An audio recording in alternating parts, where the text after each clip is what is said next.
ओम। वैशेषिक दर्शन में हम दशम अध्याय के प्रथम आने को पढ़ चुके हैं। तो यहाँ तक हम में से कोई बात पूछना चाहें तो कृपया हस्तोत्थापन द्वारा सूचित करेंगे। जी बहन रिया जी बोलें। जी ओम नमस्ते गुरुजी। गुरुजी मेरी नमस्ते जी। शंका सप्तम हुँ, अध्याय द्वितीय आहनिक सूत्र 7 है गुरुजी। सूत्र संख्या 7। जी गुरुजी। अच्छा, जी बोलें।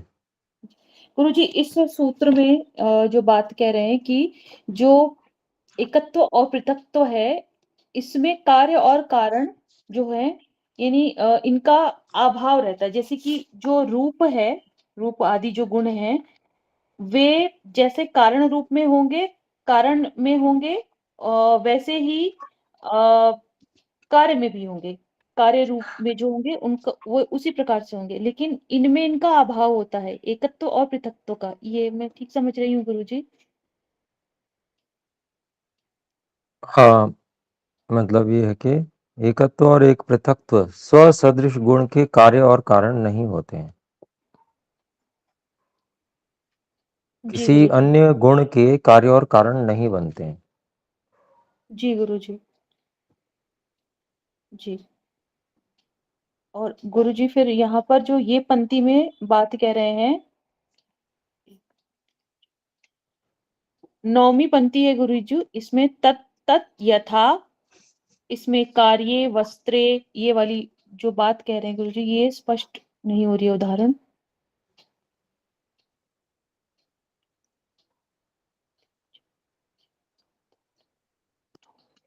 तद्यथा वाला, जी तद्यथा गुरुजी। कार्य वस्त्र, जी गुरुजी, ये वाला ये उदाहरण है। उदाहरण समझा रहे हैं।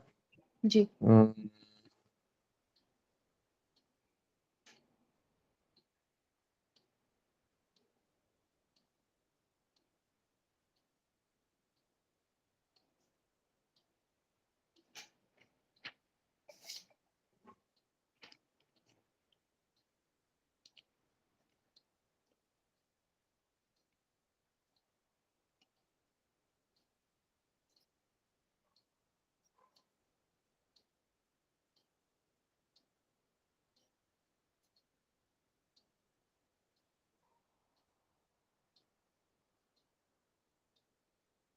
तद्यथा कार्ये वस्त्रे यद एकत्वम एक पृथक्त्वम च गुणो अस्ति। कार्य जो है वस्त्र, उसमें जो एकत्व और एक पृथक्त्व जो गुण है, परंतु तत्कारणे तंतुषु तु अनेकत्वम अनेक पृथक्त्वम च गुणो अस्ति। लेकिन जो उसके कारण है, तंतु हैं, उनमें तो अनेक अनेकत्व और अनेक पृथक्त्व ये गुण है। तो गुण समान नहीं हुआ ना, जी अलग हो गुरुजी। गया। जी गुरुजी। फिर कहते हैं संख्याया गुणत्वादपि कार्यस्था एका संख्या न कारणस्थ संख्या अनेकत्वम अनुसरति। तो संख्या भी क्योंकि गुण है, तो कार्य में तो वो संख्या एक हो जाती है क्योंकि वो जी। अवयवी बन जाता है। जी गुरुजी।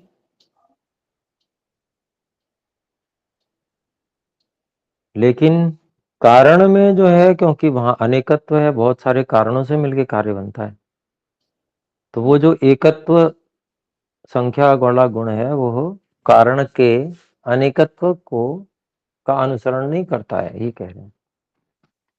न जी गुरु। कारण गुण पूर्वकम कार्यस्थम संख्यकत्वम। तो इस प्रकार से कार्य में स्थित जो संख्या का एकत्व है, वो कारण गुण पूर्वक नहीं है। तो जी। इसका मतलब ये कह रहे हैं कि जो बात यहाँ पर समझाई गई, एकत्व जो है अपने सदृश गुण के कार्य और कारण नहीं होते हैं। जी।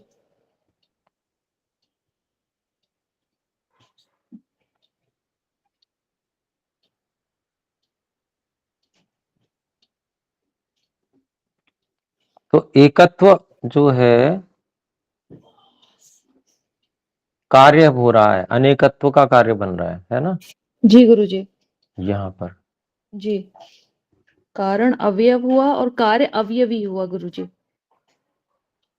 हाँ, वहां तो कारण कार्य भाव ठीक है, लेकिन जी। जो गुण देखा जा रहा है, हम्म। अनेकत्व से एकत्व बनना, इसमें जी गुरु। समानता नहीं है ना, जी गुरुजी। इसीलिए निषेध कर रहे हैं। जी, स्पष्ट है गुरुजी।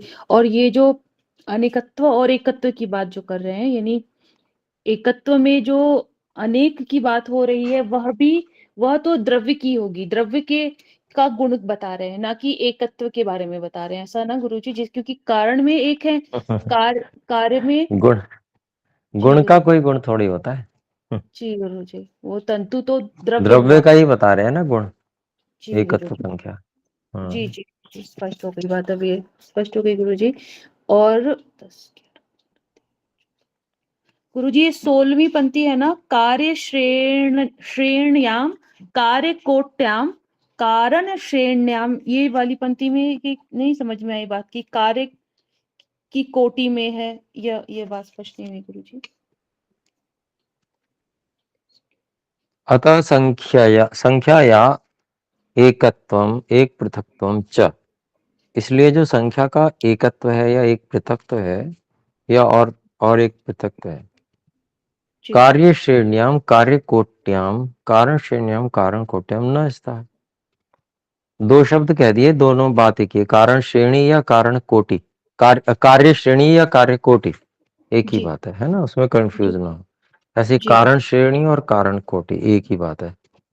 तो जी मतलब जो संख्या में जो एकत्व है, एक पृथक या और जो है वह एक पृथक है, ये ना तो किसी कार्य की श्रेणी में आता है और ना ही कारण की श्रेणी में आता है। जी गुरुजी, अभी स्पष्ट हो गई बात। धन्यवाद गुरुजी, शेष स्पष्ट है अभी। जी, तो ठीक है, हम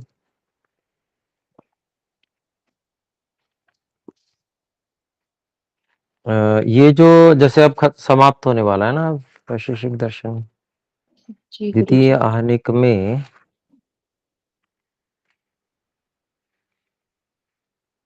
9 सूत्र हैं, है ना? तो ये समाप्त होने वाला है। अब इसके बाद में यही पूरा दर्शन एक और बार पढ़ना है या ये हो चुका? गुरुजी एक बार और पढ़ना है गुरुजी। हाँ, तो वो पढ़ना मतलब अगली बार जो है वो मैं नहीं पढ़ाऊंगा, आप लोग ही पढ़ाएंगे, तैयारी करेंगे, पढ़ाएंगे। मैं साथ में रहूंगा, जहां पर नहीं स्पष्ट होगा वहां मैं पढ़ाऊंगा। कौन कौन पढ़ाएंगे? हाथ खड़ा कीजिए। मतलब पढ़ाने का अभिप्राय क्या है? पंक्तियां लगानी है आपने, क्योंकि देखिए मैं तो पढ़ाता जाऊंगा तो मेरी ही तैयारी हो जाएगी। आशीष जी पढ़ाएंगे, बहुत सुंदर। आपकी तैयारी तब होगी जब आपके ऊपर जोर पड़ेगा, तैयारी मुझे करनी है, मुझे पढ़ाना है ना? तो एक बार ऐसे और तय करके कि भाई इतना तो करना है पूरा, ऐसे नहीं ये तैयारी नहीं हुई, ऐसा नहीं, जिम्मेदारी से, है ना? तो एक तो आशीष जी हो गए, और कौन है? साथ दूंगा मैं आपका। बहन इंदिरा जी हैं, बहुत सुंदर।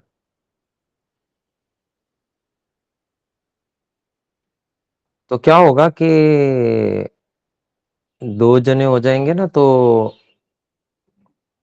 आचार्य जी कुछ कुछ सूत्र कोशिश करेंगे पढ़ाने की, मतलब पहले पढ़ेंगे खुद, फिर जो थोड़ा सा जिस्ट उसका समझ आएगा, कोशिश सिर्फ संस्कृत कोशिश। भाषा जो है ना, एक्चुअली हमें संस्कृत संस्कृत। भाष्य जो है उसको हम्म। पढ़ाना है, नहीं नहीं, संस्कृत तो उसकी नहीं पढ़ा पंक्तियां। सकते। नहीं, वो नहीं पढ़ा सकते हाँ, हिंदी में, नहीं नहीं। फिर तो संस्कृत नहीं। भाष्य को ही पढ़ाना है, उसमें कोई ज्यादा समस्या नहीं है, तैयारी करनी पड़ेगी। आपने रचनानुवाद कौमुदी तो पढ़ी हुई नहीं है नहीं ना? पढ़ी हुई। हाँ। अच्छा, आपने नहीं पढ़ी है? नहीं पढ़ी हुई मैंने, हाँ। चलिए कोई कम से बात कम। नहीं, जिन्होंने पढ़ी हुई है, भाई आशीष जी ने पढ़ी हुई है, तो आप पढ़ा लेंगे। है ना। नहीं आचार्य जी, और भी वो रचनानुवाद कौमुदी तो मैंने भी नहीं पढ़ी हुई, पर लेकिन मैं प्रयास करूंगा। पंक्तियां लगानी है, ठीक है, अनुवाद करना है। जो भाष्य की पंक्तियां हैं उनको समझना और समझाना है, ठीक है। उसमें सहायता करूंगा मैं, आपकी तैयारी करेंगे, तैयारी में भी सहायता कर दूंगा मैं आपकी, जब आप पूछना चाहेंगे। और रचना अनुवाद कौमुदी में जो नियम है ना वाक्यों के, उन नियमों को जरूर देखना चाहिए, वो नियम लगेंगे सब वाक्यों में, ठीक है जी। और भाई बहन क्यों नहीं तैयार हो रहे, और सब तो काफी आपने अध्ययन किया है, कुछ तो रचना अनुवाद कौमुदी कर चुके हैं, और व्याकरण भी पढ़ रहे हैं कुछ एक, कुछ भाई बहन के पास में पहले से ही बहुत सारी कक्षाएं हैं, तो चलिए उनको छोड़ देते हैं। जैसे बहन रिया जी हैं, हिमांशु जी हैं,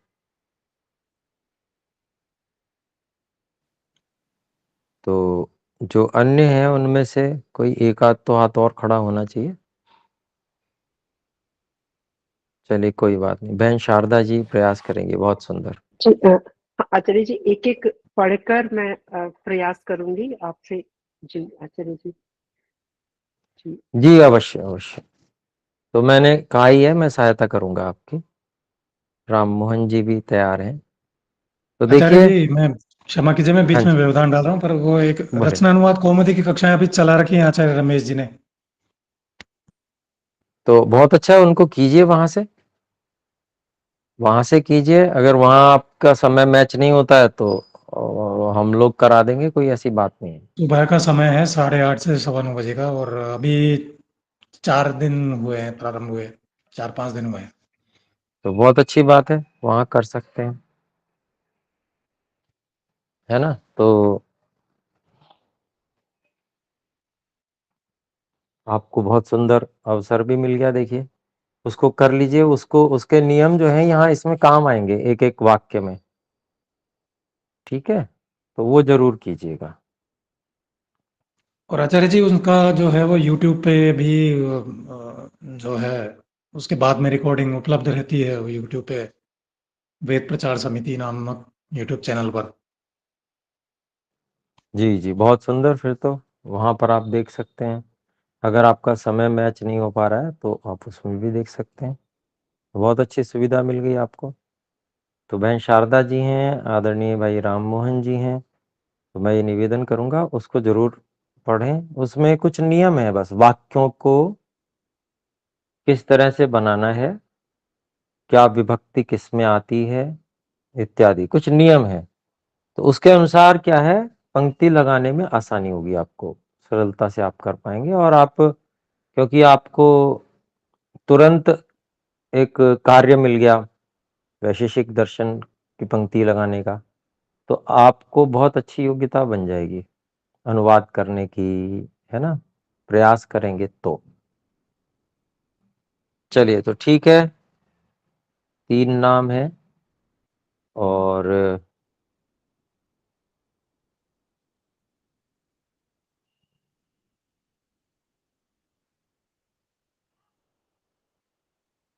उसमें पहला नाम भाई आशीष जी का है, दूसरा बहन शारदा जी का है, तीसरा राम मोहन जी का है। तो इसी क्रम से आप तैयारी करेंगे। जैसे अगर आधे घंटे की कक्षा है तो 2-3 सूत्र आप तैयार करके आएंगे। जिस दिन 1 घंटे की कक्षा है या पौने घंटे की कक्षा है, उस दिन 5-6 सूत्र तैयार कर लेंगे तो हो जाएगा। चलिए ठीक है, तो अब हम कुछ देख लेते हैं, आइए इसके विषय में। द्वितीयानिकम अधुना सर्वान्ते कारणम परीक्ष्यते। अब सबसे अंत में कारण की परीक्षा की जाती है। कारणमिति कार्ये नहीं, कारणमिति द्रव्य कार्य समवायात।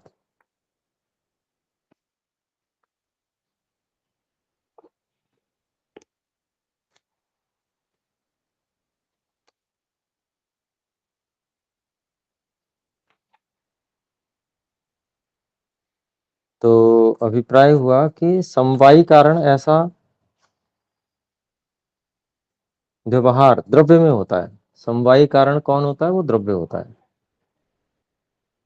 द्रव्य, कार्य द्रव्य, कार्य गुण, कार्य कर्म का द्रव्य के साथ निश्चित संबंध होने से कार्य समवायात।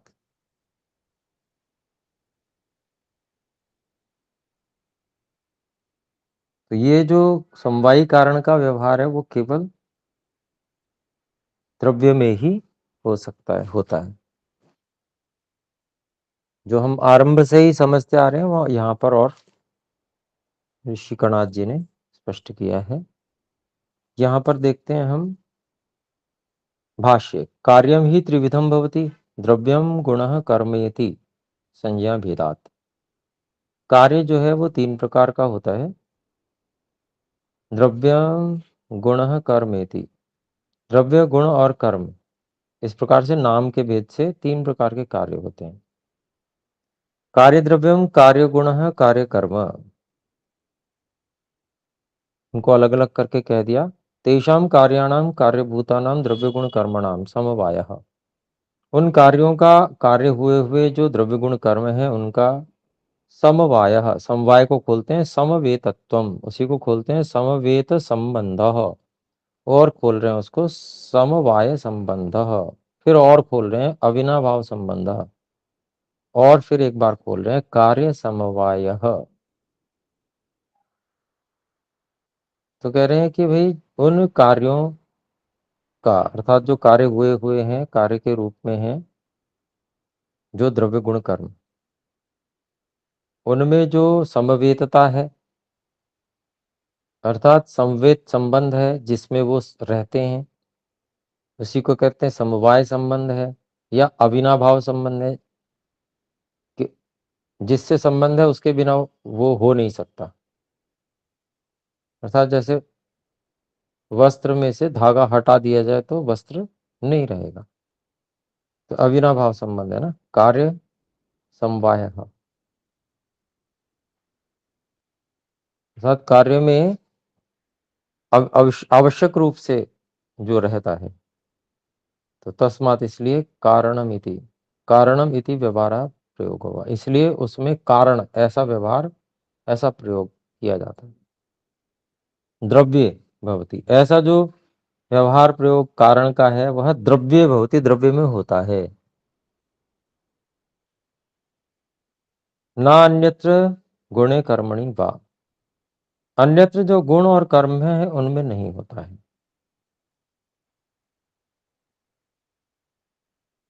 मतलब द्रव्य से भिन्न जो गुण और कर्म है उनमें कारण इस प्रकार का व्यवहार नहीं होता है। तस्मात् समवायात कारणम, इसलिए नित्य संबंध होने, समवाय मतलब नित्य संबंध होने से कारणम, वो कारण है, अर्थात समवायी कारणम, अर्थात वो समवायी कारण है।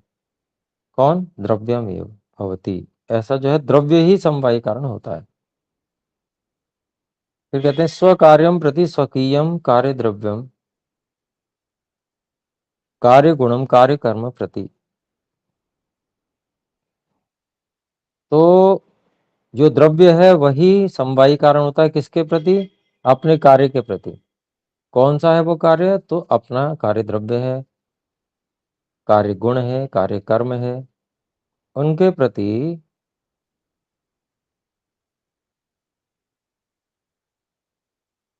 द्रव्य ही जो है वह समवायी कारण होता है।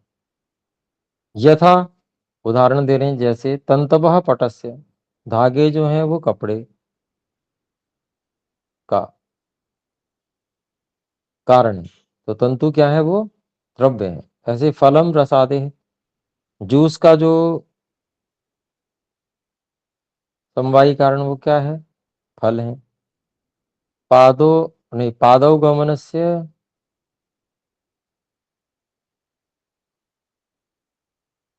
हस्तावद हस्तावादानस्य, हस्तौ आदानस्य, है ना, पैरों से जाने का, हाथ से देने का। मुसलम उत्क्षेपणस्य, मुसल के ऊपर उठने का समवायी कारण वही द्रव्य होता है ना। तो कर्म का भी समवायी कारण वही द्रव्य बताया। फिर आगे कहते हैं तथा संयोगात्मा।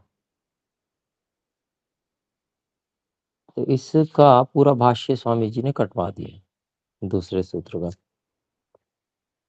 क्या गड़बड़ है वो हम अगली कक्षा में देखेंगे, अभी तो समय हो रहा है। संयोगात्मा का अभिप्राय है अवयव में संयोग के कारण भी तंतु द्रव्य का समवायी कारण कहा जाता है। संयोग होने के कारण से हमेशा संयुक्त रहता है ना ये। तो खैर चलिए, इसको हम अगली कक्षा में देखेंगे। अभी हम विराम करते हैं। आइए मिलकर एक बार ओम का उच्चारण करें।